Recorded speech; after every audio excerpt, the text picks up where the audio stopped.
our mission is to reduce air pollution in China through promoting green freight to government officials.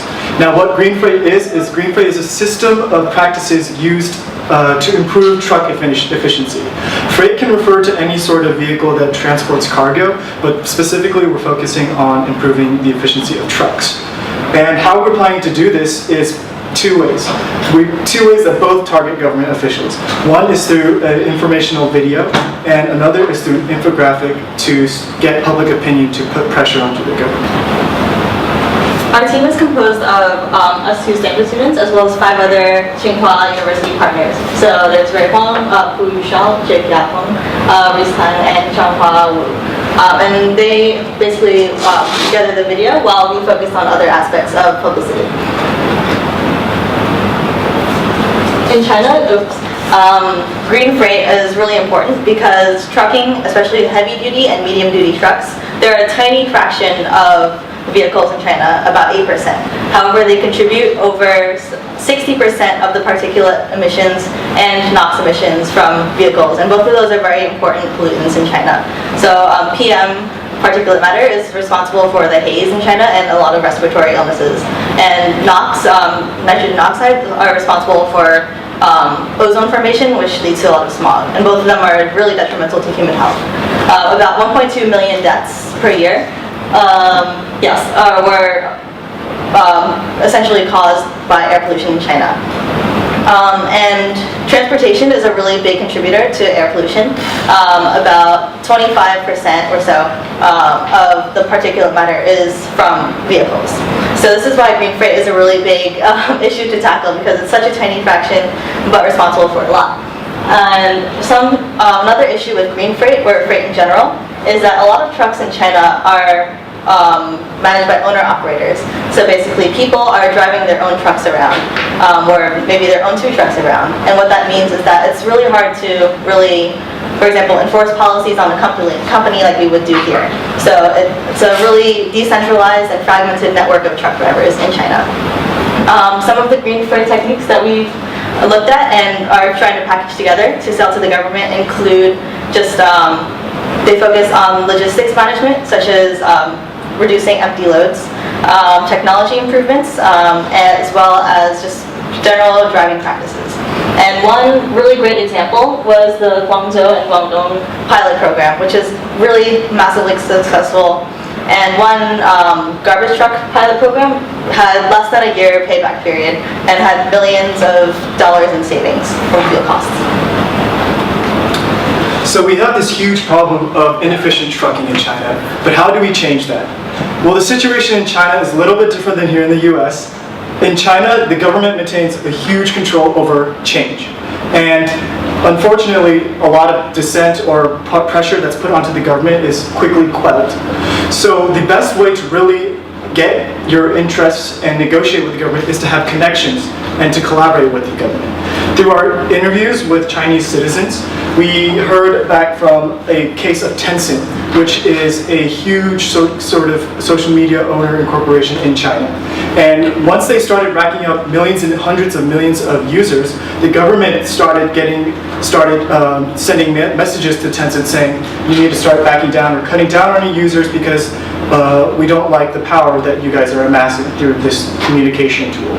And Tencent, instead of deciding to shut down their operations entirely, decided to go the route of collaboration and partnered up with the government, offered all the files saying, hey, you know what, we're on your team, we're on your side. And this case really shows what is necessary to create change in China. Number one, connections with personal connections with officials in China, but also being able to have a collaborative mindset and understanding that if you really want to put your interests out there, you have to compromise with also the government's interest. Right, so Cleaner Asia is the NGO we're working with, and they've already offered us an audience with government officials. So we're going to communicate with government officials through our informational video through that method. However, there's also another method that is not quite as heard of in China, which is through public support. Now, as I said before, the government tends to really lock down on public risings or public organizations. But in recent cases, especially when relating to the environment, the government is inclined to respond to the public outcry just because of the sheer size of it.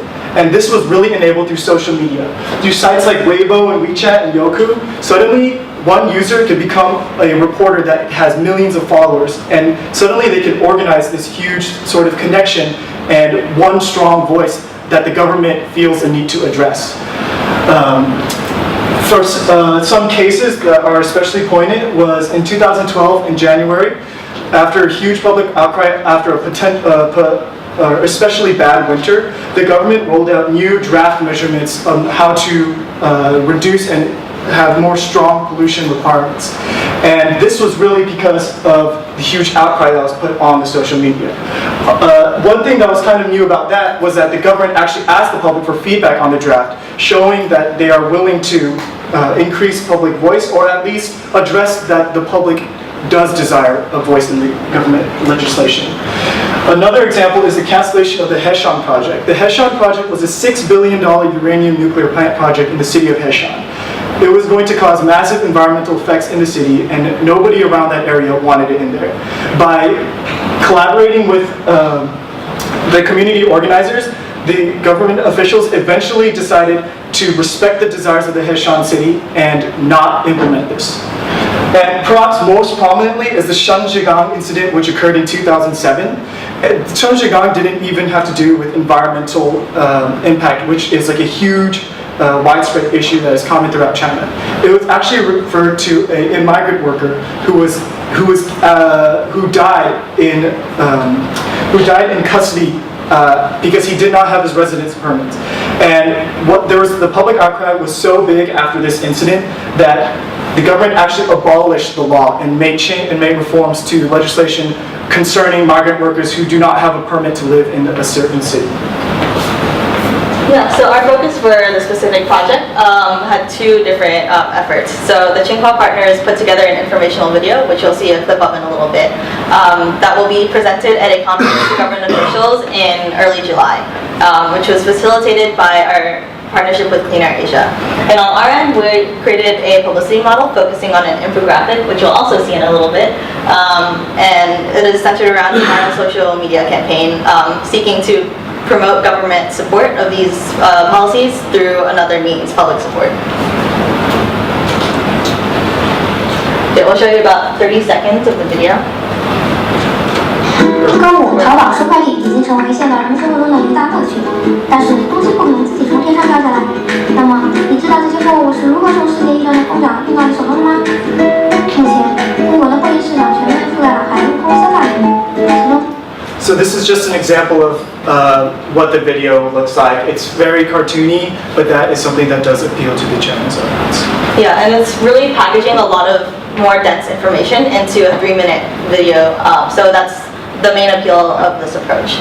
And the next thing that we also packaged was this infographic. So we, based on research from an interview with Diane Bailey of NRDC, facts that are very concrete and relevant to people have the most impact on persuading public opinion. For example, those such as 1.2 million deaths in China were caused by air pollution versus many deaths and people have trouble breathing because of air pollution. So we use this research to guide our design of the infographic. Additionally, design elements that we included were just very limited color scheme, general blockiness versus vaguer images, etc. Yeah, infographics have been found to be very effective because they can convey a lot of information in a very short time period. So what are our future steps? We hope through the infographic and through our informational video that we can culminate this project into a National Green Freight Day that really spreads public awareness on how green freight efficiency can improve the pollution in China. And something that we want to incorporate into the Green Freight Day is the stamps that are going around that are marking which vehicles are actually utilizing green freight techniques to improve their efficiency and lower their emissions. Also, to continue our project, we want to utilize Clean Air Asia's connection to the public and to the government, and hopefully post our video and infographic on their Weibo, Youku, and WeChat in order to spread our mission. So reflections about this whole experience. Concerning cross-cultural design, I learned that it was really important to have clear communication. Sometimes you would have a conversation and you would think that both parties understood what exactly was going on, but later on you realize that both of you guys took away a different message. So one thing I really learned to address that was, at the end of every meeting, have each other say what we require from each other in order so we fully understand what we have to do for our next steps. Another thing I learned was about the 4 pillars of sustainability. When I first entered this class, I thought, what does trucking have to do with urban sustainability, I thought it had to do with roads, or it didn't seem related to my concept of what a city would be. But later on I realized that inefficient trucks means that there are more trucks on the road to supply the demand, and more trucks on the road means that there are more crowded roads and a need for better road infrastructure, and road infrastructure has a huge impact on how the city layout is.